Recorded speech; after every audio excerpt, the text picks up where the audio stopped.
நானும் என் ஃப்ரெண்டு வெளியே போன இடத்துல ஒருத்தர் மீன் பிடிச்சின்னு இருந்தாருங்க. தலைவருக்கு கொஞ்சமா தண்ணி இருக்கும் மீன் இருக்கும்டான்னு சொல்லிட்டு வந்துருக்காருங்க. நாங்க போனதை மீன் பிடிச்சா எதெல்லாம் போடுவேன்னு கேட்டா அதோக தேடா சரக்கு பாட்டில் அது தண்டா போடுவான்றாரு.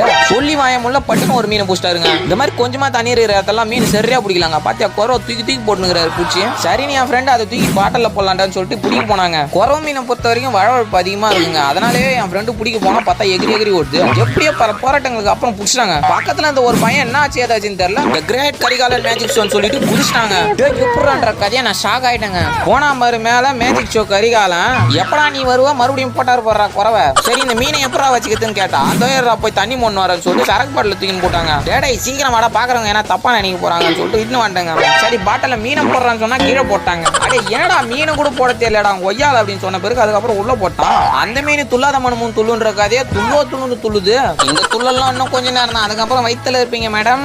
ஐயோ மீன் மேடமா சாரான்னு தெரியலையே. தெரிஞ்சா கமெண்ட் பண்ணுங்க.